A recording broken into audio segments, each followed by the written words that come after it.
Fuck Jimmy G and fuck Josh McDaniels. The second half of the HFL season began last week. Let's talk about it. Ladies and gentlemen, I am your host of the HFL Recap, Jimmy Foosball here. Let's talk about Week 8 in the HFL, beginning with our AI recap. Our top players are CeeDee Lamb with 36 points, DeAndre Hopkins with 33.8, and Sam Howell on the waivers with 32. Our overachiever with a plus 38.3 from his projected score is Intimidation Infinite 165.6. is his final score. And our underachiever of the week, scoring 23.8 points, less than what he was projected, is the Boston Tea Party, aka Finnk, scoring 97.9 points. Let's talk about our Week 8 matchups. So in Week 8 of the HFL, we had many close games. Key number was 4. 4 points was the score difference between many matchups this week, including our first one, which we're going to call our game of the week. It's between Lombardi, It's My Digs in a Box, versus Mike, Austin 316. Lombardi gets the W from some Monday night Jahmyr Gibbs magic. 113.3 points to 109.62 points. Jahmyr Gibbs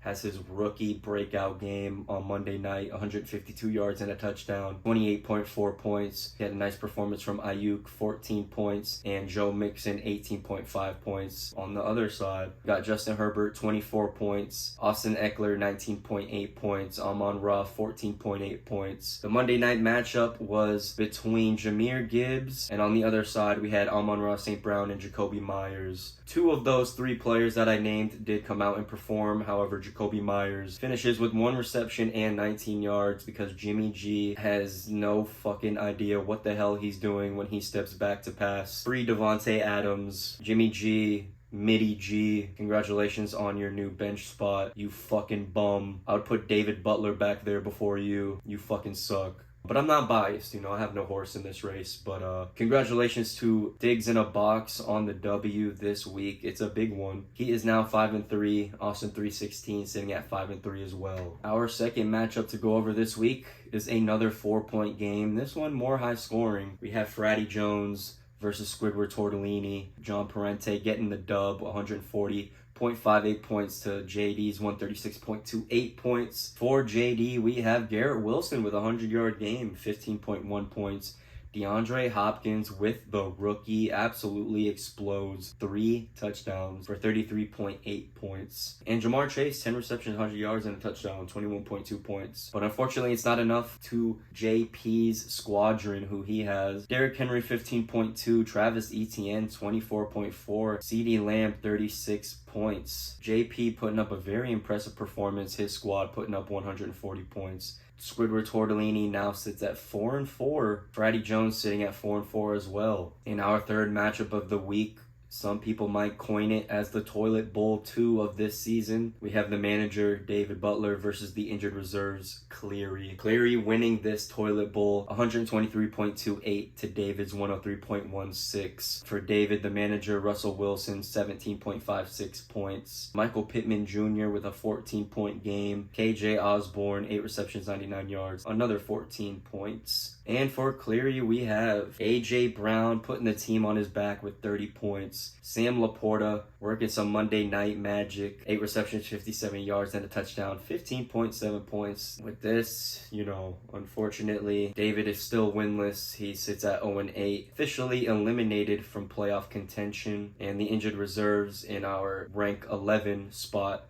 sits at 3-5. He looks to turn his season around this second half. In our fourth matchup of the week, we have another 4-point game. This one's between Jeff and Hairline Avengers. Jeff edging out the W with this one, 106.86 to 102.54. For Jeff, we have Josh Allen doing what he does, 30 points from him. Breece Hall, 18.3 points. Bijan Robinson, 12.2 points. Davante Adams, Mitty G doing Mitty G things, only 1.6 points. On the other side, Gabe, we have Patrick Mahomes putting up 0 touchdowns this week. Only 5.64 points from Patrick Mahomes. Run CMC doing his thing, 26.8 points as well. Deontay Johnson, 12.5 points in the second flex spot. Big win for Zach, who did predict to win 6 of his last 7 games. So far, so good for him. Zach trying to turn his season around. He's at 4-4. And then Hairline Avengers, our current rank 2, is sitting at 5-3.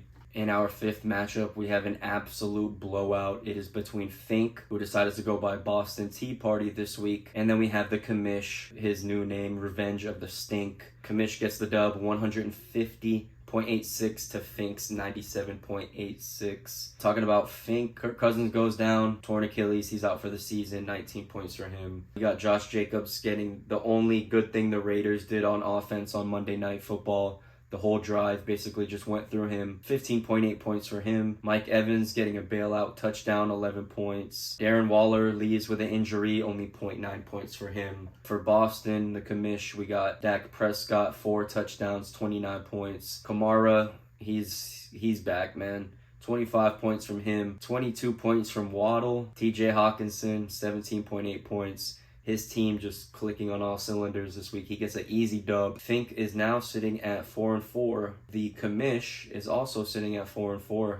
And in our sixth matchup, we actually have our Performer of the Week and our Duck of the Week in the same matchup. So that makes my life a lot easier. We got Intimidation Infinite versus Mr. Miami. Our Performer of the Week is Frank with 165 points. Jalen Hurts, 28 points. Ezekiel Elliott, 3 points. Gus Edwards, 28 points. Tyreek Hill, 22 points. Keenan Allen, 10. George Kittle, 20. Jordan Addison, 18. Puka Nacua, 5.8, Kansas City D, 12, and Brandon McManus, 16. On the other side, for Mr. Miami, we got Tua with 22.76 points, Kenneth Walker III, 7.5, Joshua Kelly, 2.1, Calvin Ridley, 11, Kadarius Toney, 0.6, Travis Kelce, 8.8, Tyler Lockett, 18.1, DeAndre Swift, 13.4, Atlanta Falcons defense, 3 points, and Justin Tucker, the man himself, 7 points. Frank continues to dominate the league, putting up some of our highest scores week in and week out. Joe has been having a pretty quiet season, very uncharacteristic of him, but he's playing the quiet game this year. Different strategy, I respect it. Frank sitting at rank 1, he is 6-2. Joe sitting at rank 8. He is 4-4. Let's take a look at our current standings as of week 8. Frank sitting at the number 1 spot, like I just said, at 6-2. 3 5-3 teams. 1, 2, 3, 4, 5, 6 4-4 teams. Very tight race. Cleary at 3-5, and the winless manager at 0-8. If you look at the manager's rank 12, next to it there is the letter E. This does confirm that he has been eliminated